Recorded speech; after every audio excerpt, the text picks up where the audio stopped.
आज की इस वीडियो में हम घर में मौजूद एक ऐसी बहुत ही आम हेल्थ प्रॉब्लम के बारे में बात करने जा रहे हैं जो हर दूसरे घर में किसी ना किसी को परेशान कर रही है। ये समस्या क्या है? ये है nerves compression, nerves weakness, nerves pain और नर्व्स ब्लॉकेज जैसी परेशानी। बहुत से लोग इस प्रॉब्लम को हल्के में लेते हैं, लेकिन ये प्रॉब्लम इतनी सिंपल नहीं है जितनी दिखती है। इसके पीछे कई कारण छुपे होते हैं, जिनमें सबसे बड़ा कारण है हमारी गलत खान पान की आदतें, हमारी खराब लाइफस्टाइल, घंटों तक एक ही जगह बैठे रहना, फिजिकल एक्टिविटी का बिल्कुल भी ना होना। इन सब कारणों से धीरे धीरे हमारी नसों में कमजोरी आ जाती है, नसें खिंचने लगती हैं, ब्लॉकेज बनने लगती है और दर्द शुरू हो जाता है। नस दबने की वजह से सिर्फ पेन ही नहीं बल्कि मूवमेंट में भी दिक्कत होती है, बैठने उठने में परेशानी होती है, लंबे समय तक खड़े रहना मुश्किल हो जाता है और तो और बॉडी का फ्लेक्सिबिलिटी भी कम हो जाता है। नर्व्स कंप्रेशन होने पर क्या होता है?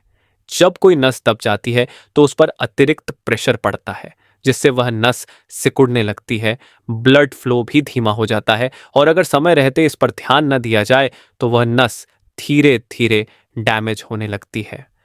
यही नहीं, धीरे धीरे ये डैमेज पैरालिसिस जैसी गंभीर समस्या में बदल सकता है, जहां बॉडी के कुछ पार्ट्स काम करना ही बंद कर देते हैं। इसलिए नर्व्स रिलेटेड किसी भी समस्या को इग्नोर करना बहुत खतरनाक हो सकता है। अब सवाल ये है कि इससे बचने के लिए क्या करें। एक सिंपल और इफेक्टिव घरेलू उपाय है जो नर्व्स कंप्रेशन, नर्व्स वीकनेस और नर्व्स पेन को पूरी तरह ठीक करने में मदद करता है। खास बात यह है कि ये remedy diabetes, high BP, thyroid, bad cholesterol, joint pain, heal pen, back pain, fatigue और वीकनेस जैसी प्रॉब्लम्स में भी बहुत इफेक्टिव है। सबसे अच्छी बात यह है कि यह पूरी तरह नेचुरल है, सेफ है और इसका कोई साइड इफेक्ट नहीं है।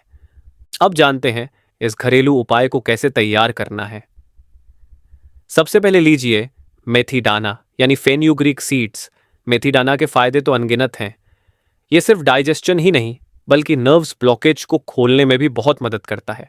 अगर शरीर में वायु दोष बढ़ गया है तो उसे भी बैलेंस करता है, स्किन को हेल्थी बनाए रखता है ताकि उम्र से पहले झुर्रियां ना आए, हाई ब्लड प्रेशर को कंट्रोल करता है, बॉडी में म्यूकस बिल्डअप को रोकता है और ब्रेन को एक्टिव और हेल्थी रखता है।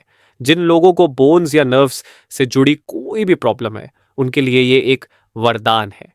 मेथी दाना के बाद दूसरा इंग्रेडिएंट है दालचीनी यानी सिनेमन। दालचीनी हर किचन में आसानी से मिल जाती है। ये वेट लॉस में हेल्पफुल है, बैड कोलेस्ट्रॉल को रिड्यूस करती है, डायबिटीज़ पेशेंट्स के लिए बहुत फ़ायदेमंद है, बॉडी को अंदर से डिटॉक्स करती है और सबसे खास बात, नर्व्स में ब्लड फ्लो को इम्प्रूव करती है, जिससे ब्लॉकेज की समस्या दूर हो जाती है। तो इन दो चीज़ों से हमें एक पावरफुल रेमेडी तैयार करनी है। अब प्रिपरेशन प्रोसेस को ध्यान से समझिए। एक ग्लास लीजिए और उसे पूरा पानी से भर दीजिए। अब उसमें ऐड कीजिए आधा चम्मच मेथी दाना और करीब 1 इंच का दालचीनी का टुकड़ा।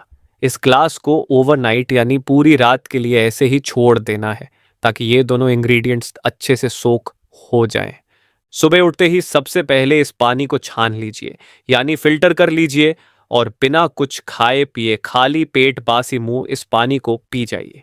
ये पानी आपके शरीर की नसों को साफ करेगा, सूजन को कम करेगा, ब्लड सर्कुलेशन को बेहतर बनाएगा और नर्व्स को स्ट्रांग बनाएगा। अब बचे हुए मेथी दाना और दालचीनी को फेंकना नहीं है। इन्हें मोर्टर पेस्टल यानी ओखली मूसल में डालकर अच्छे से पीस लीजिए जब तक पेस्ट जैसा न बन जाए। अब इस पेस्ट में इक्वल क्वांटिटी में हनी मिलाना है। मतलब अगर पेस्ट आधा चम्मच है तो हनी भी आधा चम्मच, और अगर 1 चम्मच पेस्ट है तो 1 चम्मच हनी। लेकिन ध्यान रहे, अगर आपको डायबिटीज है तो हनी स्किप करें। पेस्ट को अच्छे से मिक्स करने के बाद इसे ब्रेकफास्ट से पहले कंज्यूम करना है, यानी पानी पीने के 10 से 15 मिनट बाद इसे खाइए और फिर उसके बाद 1 cup look warm water P लीजिए। इस पूरे प्रोसेस के बीच में आप अपनी डेली रूटीन जैसे फ्रेश होना, टीथ ब्रश करना या योगा करना सब कर सकते हैं। अब बात आती है कि इस रेमेडी को कितने दिन तक करना है। मिनिमम 15 दिन तक लगातार करें। 1 हफ्ते में ही आपको ऐसा महसूस होगा जैसे बॉडी में नई एनर्जी आ गई है, नर्व्स रिलैक्स होने लगी हैं और क्रॉनिक पेन में रिलीफ मिल रहा है। ये रेमेडी ना सिर्फ नर्व्स की ब्लॉकेज खोलती है, बल्कि आर्टरीज में जमा बैड कोलेस्ट्रॉल को भी फ्लश करती है, जिससे हार्ट हेल्थ भी इंप्रूव होती है। इसके साथ कुछ आयुर्वेदिक प्रिंसिपल्स भी फॉलो करना जरूरी है, ताकि नर्व्स में दोबारा कोई ब्लॉकेज न बने। जैसे रोज कम से कम 2 किलोमीटर वॉक करना। टाइम का बहाना मत बनाइए, सुबह हो या शाम, जब भी टाइम मिले चलिए जरूर। हर 5 से 7 दिन में बॉडी को डिटॉक्स जरूर करें। एक सिंपल डिटॉक्स है सुबह गर्म पानी में लेमन मिलाकर पीना। इससे बॉडी की सारी एक्स्ट्रा फैट और टॉक्सिन्स बाहर निकल जाते हैं, जिससे नर्व्स साफ रहती है। एक्सरसाइज और फिजिकल एक्टिविटी रोजाना करनी चाहिए, चाहे रनिंग हो, जॉगिंग हो या स्किपिंग, कुछ भी करें, लेकिन नर्व्स में ब्लड फ्लो तेज होना चाहिए ताकि कोई ब्लॉकेज टिक ही ना सके। अनुलोम विलोम प्राणायाम को अपनी लाइफ का हिस्सा बनाइए। इसे नाड़ी शोधन प्राणायामा भी कहते हैं, क्योंकि ये शरीर की सभी नर्व्स को डिटॉक्स करता है, उन्हें क्लीन रखता है और ब्लॉकेज बनने से रोकता है। तो ये थी आज की बेहद इंपॉर्टेंट जानकारी। उम्मीद है ये टिप्स और रेमेडी आपके हेल्थ प्रॉब्लम्स को काफ़ी हद तक सॉल्व कर देगी। वीडियो को लाइक और शेयर करना बिल्कुल न भूलें, ताकि ज़्यादा से ज़्यादा लोग इसका बेनिफिट ले सकें। धन्यवाद।